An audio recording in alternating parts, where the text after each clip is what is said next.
Este vídeo é feito por fã. Caso tenha condições e deseje apoiar o autor e a editora, para que continuem com a publicação da obra, considere comprar a light novel pelos meios oficiais. Capítulo 28. Jaldabaoth. Parte 1. Quarto dia do mês baixo fogo, nono mês, 21:10. Sentindo sede, a mulher preguiçosamente acordou de seu sono. Ela se espreguiçou lentamente em sua cama de casal king size e estendeu a mão para a jarra de água ao lado, mas seus dedos não tocaram em nada. Foi então que se lembrou de que não havia colocado uma jarra de água e ela estalou a língua. Ovaara! Ela não conseguiu reprimir seu bocejo. Sua rotina de sono era como a de uma pessoa velha. Deitar cedo e cedo erguer, dá saúde e faz crescer, mas ela só se deitara há pouco mais de uma hora. Ela ainda não havia dormido. A mulher engoliu seco e colocou a mão na garganta. Havia uma sensação seca e pegajosa ali. Ela saiu da cama para beber um pouco de água. Vestiu um roupão comprido e grosso para cobrir o corpo nu, enfiou os pés em um par de pantufas e saiu do quarto. Esta era Ilma, chefe da divisão de tráfico de drogas, e aqui era a sua base de operações da capital real. Como de costume, deveria haver dezenas de lacaios correndo para atendê-la, mas tudo estava em silêncio, como se estivesse vazio. Sentindo-se surpresa, Ilma foi até o corredor. Esta mansão estava sempre quieta quando não havia nobres por perto, mas isto era silencioso além da conta.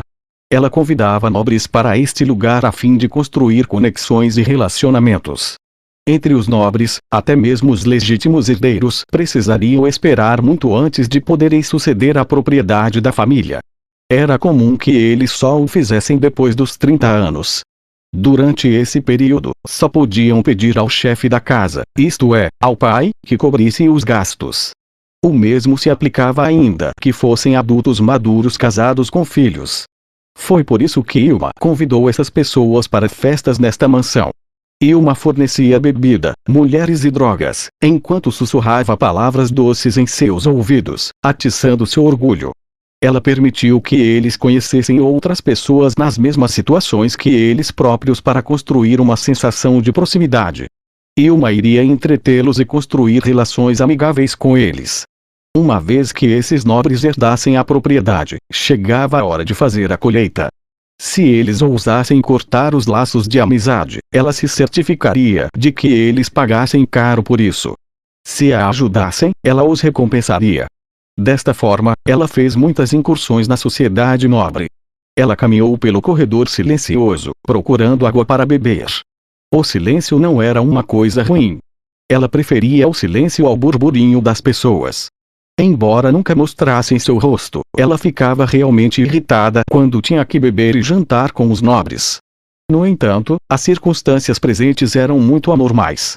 Este silêncio mortal fez seu cabelo ficar arrepiado, e até a fez sentir que era a única pessoa nessa mansão. O que está acontecendo? Era impossível que até os guardas tivessem deixado o posto sem informar a Ilma. Ela queria gritar por alguém, mas se algo anormal tivesse acontecido, seria uma péssima ideia deixar o inimigo saber onde ela estava. Ela também considerou apenas voltar para seu quarto e se enterrar sob seus cobertores, mas poderia simplesmente entrar em uma armadilha. Quem não traça os próprios planos, acaba fazendo parte do plano dos outros. Essa era uma crença que acreditava e, ao aderir a esse princípio, ela havia se ascendido de uma prostituta de alta classe para onde estava agora.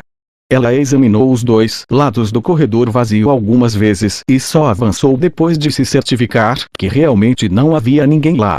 Confiando em seu sexto sentido, dirigiu-se a uma sala secreta que só ela e alguns outros conheciam. Havia vários itens mágicos e pedras preciosas lá, bem como um túnel de fuga. Ela poderia estar em sua base na capital real, mas ainda tinha várias outras casas na cidade. Talvez ela devesse fugir para uma delas.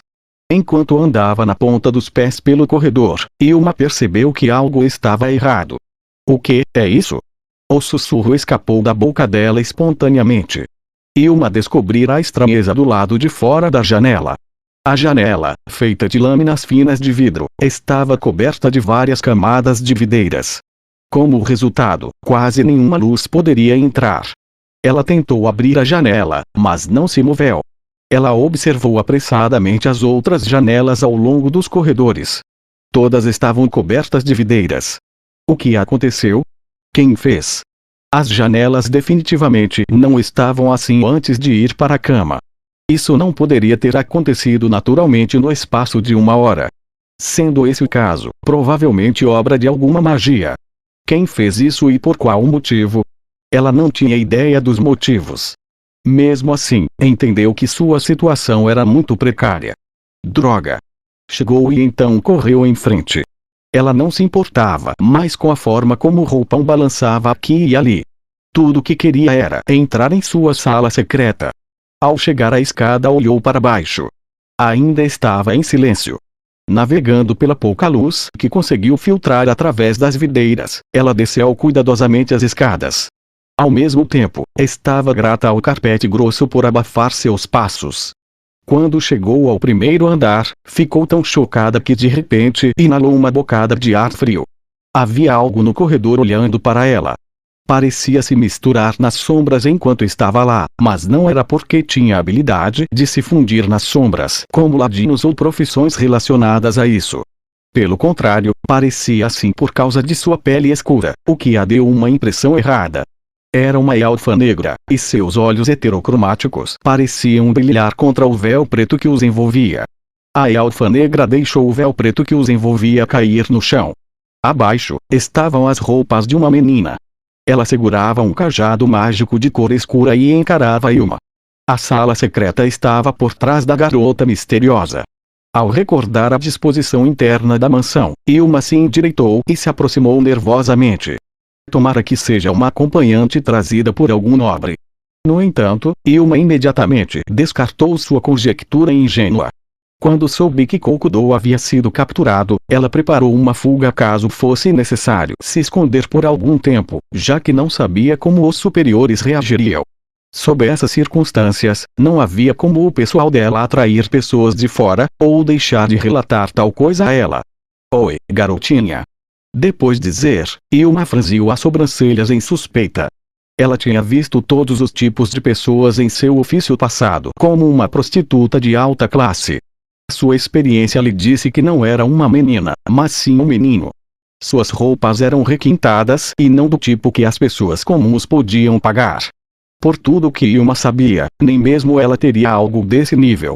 Os elfos negros já viveram na grande floresta de Tob e eram praticamente inexistentes no reino. No entanto, diante dela haviam vestindo roupas caras destoantes de seu gênero.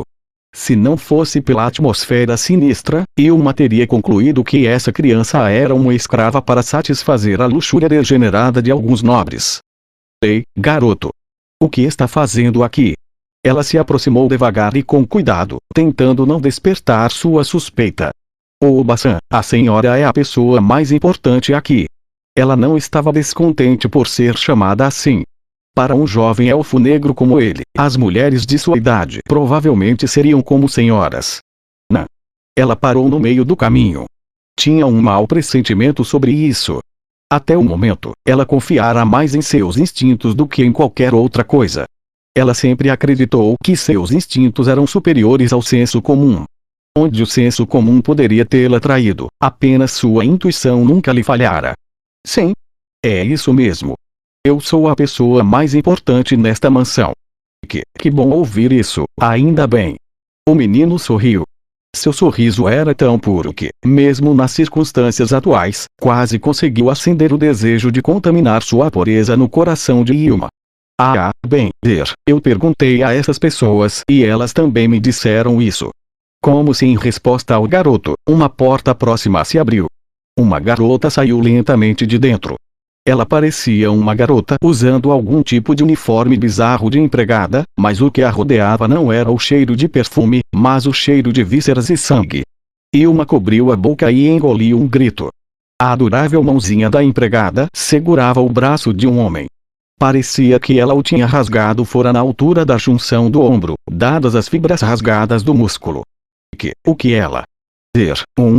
parece que alguém queria atacar esta mansão, então decidimos terminar algumas coisas antes que essas pessoas viessem. Assim, pedi que ela ajudasse. Não se importe comigo. Fazia tanto tempo que não me satisfazia tanto, fiquei muito saciada. Ela conseguiu se dirigir a Ilma sem mexer a boca. Isso foi muito estranho, mas havia perguntas mais urgentes do que isso. O que fez Ilma estremecer foi a questão do que exatamente ela havia comido para se encher. Ela podia adivinhar, mas não queria acreditar. Com aqueles pensamentos em seu coração, ela perguntou à dupla: "Tem então eu, quanto a mim? Vai me comer também?" Não. A senhora terá outros usos, Obasan. Ela não conseguiu relaxar. Isso porque sua intuição lhe dizia que um destino mais horrível a esperava. E que tal isso, jovenzinho? Vamos nos divertir um pouco. Ela deixou as roupas sobre o corpo escorregarem de seu ombro. Este era seu corpo, seu orgulho e alegria. Se ainda fosse uma cortesã, custaria uma fortuna por apenas uma noite. Além disso, ela não tinha quaisquer excessos de gordura, um corpo totalmente sensual. Ela estava confiante de que poderia incutir a qualquer um com desejo carnal, mesmo que seu alvo fosse uma criança. No entanto, não parecia haver nenhuma emoção incomum nos olhos do menino. Ela podia admitir que seus encantos eram inferiores àquela empregada que o acompanhava. Mesmo assim, ela tinha sido uma profissional, apesar do fato de estar aposentada. Mesmo que não fizesse o seu tipo, ela ainda poderia instigá-lo. Ela elegantemente moveu seu corpo de forma serpentina e, lentamente, aproximou-se, com cuidado para não o alarmar. Ela não podia sentir desejo algum vindo do menino. Portanto, escolheu outro curso de ação. Ela lentamente estendeu a mão e colocou em volta do pescoço do garoto, e ativou um item mágico. Era o Viper Tattoo. As víboras tatuadas e ambas as mãos ganharam vida, levantaram a cabeça e saltaram para morder o corpo do menino. Qualquer um mordido pelas serpentes e seu poderoso veneno neurotóxico morreria em contrações espasmódicas. Esta era a carta na manga de Ilma, alguém que não tinha como lutar. Entretanto, o menino estendeu a mão agilmente e agarrou a cobra como se fosse um chicote, e então começou a esmagá-la sem hesitar. O Viper Tattoo voltou para os braços de Ilma. Como a cobra convocada havia sido morta, a tatuagem não poderia ser reativada por um dia inteiro até se recuperar. Ilma estava agora no pior dos cenários de ter iniciado hostilidades e não ter nada para mostrar, e então ela cambaleou para trás com instabilidade. Porém, o que mais a assustou foi o fato de que a expressão do garoto não havia mudado durante essa série de eventos. Ele não estava preocupado em ser atacado, nem mostrou qualquer hostilidade. Vamos indo. Ir aonde? Assim que Ilma começou a se questionar sobre suas palavras, uma dor intensa atravessou sua rótula. A dor insuportável a deixou incapaz de ficar de pé e ela desabou no chão. Abá! Ela gemeu de angústia, suando frio por causa da dor, e então olhou para o joelho. Ela então se arrependeu de fazê-lo. Minha perna. A patela da perna esquerda estava fora do lugar, e o osso projetava-se da pele, rasgando a carne e trazendo sangue vermelho para fora. Ilma agoniou e apertou a perna, que estava em aflição indescritível. No entanto, ela hesitou. Ela não se atreveu a tocá-la. O menino agarrou Ilma pelos cabelos e depois saiu. Ilma foi arrastada por uma força de braço que ela nunca poderia ter adivinhado dado sua aparência. Dezenas de fios de cabelo foram arrancados com um leve som de estalo, mas o garoto não pareceu se importar. Isso dói.